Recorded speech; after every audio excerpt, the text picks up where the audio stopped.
Hi అండి, నమస్తే. Welcome back to our channel mom's kitchen recipes. మీరు ఎన్నో రకాల ఎగ్ కర్రీ రెసిపీస్ తినుంటారు, కానీ ఈ కర్రీ మాత్రం చాలా స్పెషల్ అండి. టేస్ట్ కూడా అంతే స్పెషల్గా ఉంటుంది.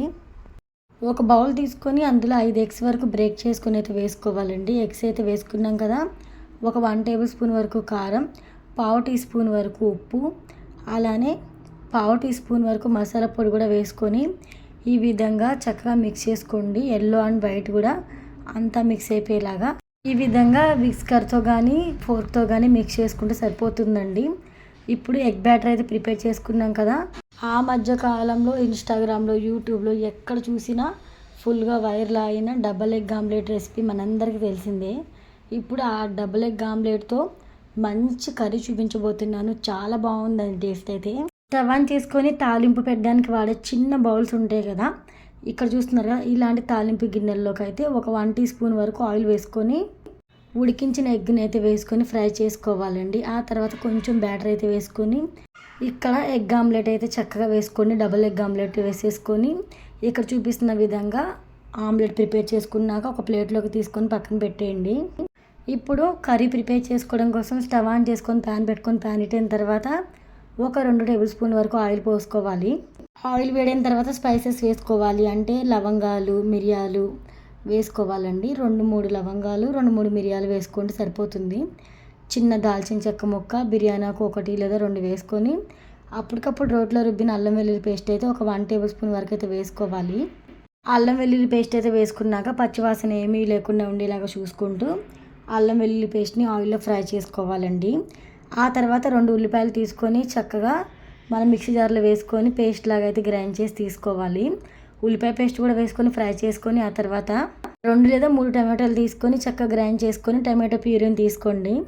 టమాటో ప్యూరీ కూడా ఇక్కడ వేసేసుకొని పచ్చివాసన అంతా లేకుండా ఉండేలాగా ఈ విధంగా కలుపుకుంటూ ఫ్రై చేసుకోవాలండి. మూత పెట్టేసి ఒక 2 నిమిషాల వరకు ఉడకనివ్వండి. మంట మీడియం ఫ్లేమ్లో అడ్జస్ట్ చేసి కుక్ చేయండి. మూత తీసి ఇక్కడ ఒక్కసారి చెక్ చేద్దాం. ఇక్కడ చూస్తున్నారు కదా, టమాటో ఆనియన్ పేస్ట్ అయితే వేసాం కదా, ఈ విధంగా ప్రిపేర్ అవుతుంది. లైట్గా ఆయిల్ తేలినట్టు అనిపిస్తుంది. ఇలాంటి టైంలో ఉప్పు కారాలు అనేది అడ్జస్ట్ చేసుకోవాలండి. కావాల్సినంత కారం తీసుకోండి. ఒక 2 టేబుల్ స్పూన్ల కారం అయితే సరిపోతుంది. ఒక పావు టేబుల్ స్పూన్ వరకు పసుపు, అలానే పావు టేబుల్ స్పూన్ వరకు మసాలా పొడి, అలానే టేస్ట్కి సరిపడా సాల్ట్ వేసుకొని ఇప్పుడు మంటను లో ఫ్లేమ్లో అడ్జస్ట్ చేసుకొని మసాలా అలా ఏమీ మాడకుండా ఉండేలాగా చూసుకుంటూ కలుపుతూ ఈ విధంగా ఫ్రై చేసుకోవాలండి. ఇప్పుడు మసాలా వేసుకున్న తర్వాత అంత చక్కగా ఫ్రై చేసుకున్నాం కదా, ఇలా ఫ్రై చేసుకున్న తర్వాత ఇందులోకి ఒక పావు కప్పు వరకు పెరుగు తీసుకోండి. ఇంట్లో తోడిపెట్టిన పెరుగు అయితే చాలా బెస్ట్, టేస్ట్ బాగుంటుంది. పెరుగు వేసుకొని ఈ విధంగా కలుపుకోండి. పెరుగు వేయడం వల్ల టేస్ట్ అనేది ఇంకా కొంచెం పెరుగుతుందండి. ఇప్పుడు మూత పెట్టేసి మంటను లో ఫ్లేమ్లో అడ్జస్ట్ చేసుకొని ఉడికించండి. ఈలోపు ఇంకొక ప్రాసెస్ ఉంది, అది కూడా చెప్తాను పదండి. ఈ కర్రీ చపాతీతో తిన్నా, రైస్తో తిన్నా కూడా సూపర్గా ఉంటుంది.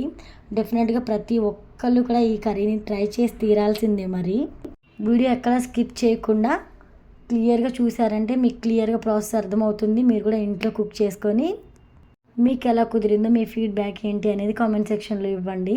నెక్స్ట్ ఇంకో ప్రాసెస్ ఉంది, చూపిస్తాను పదండి అని చెప్పాను కదా. ఇక్కడ డబుల్ ఎగ్ ఆమ్లెట్ అయితే మనం వేసాం కదా, ఎంత చక్కగా బండ్లా ఉంది చూస్తుంటే.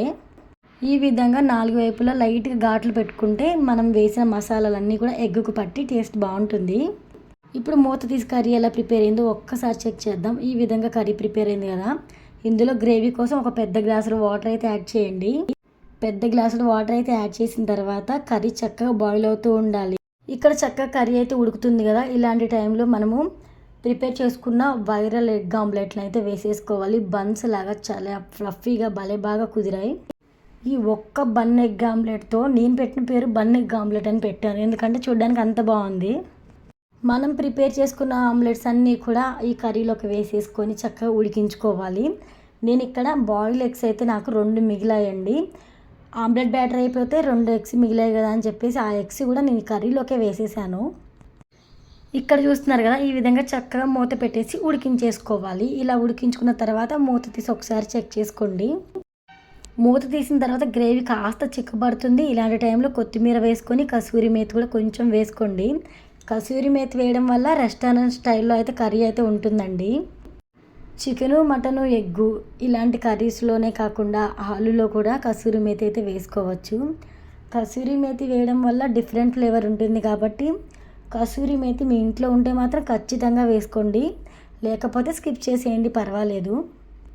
రెస్టారెంట్ స్టైల్ టేస్ట్ రావాలంటే కసూరి మేతి వేసి తీరాల్సిందే. కసూరి మేతి కూడా వేసిన తర్వాత ఈ విధంగా ఒకసారి కలుపుకోవాలి. ఎగ్స్ని లైట్గా ఈ కర్రీలోకి డిప్ చేయండి. ఇలా డిప్ చేయడం వల్ల ఈ కర్రీ అంతా కూడా ఎగ్స్కి పట్టి చాలా బాగుంటుంది. ఇంతేనండి, చాలా సింపుల్ అండ్ టేస్టీగా ఎగ్ కర్రీ డిఫరెంట్గా ఎలా చేయాలో చూపించాను కదా. నచ్చితే వీడియోకి లైక్ ఇవ్వండి, లైక్ ఇవ్వడం మర్చిపోకండి.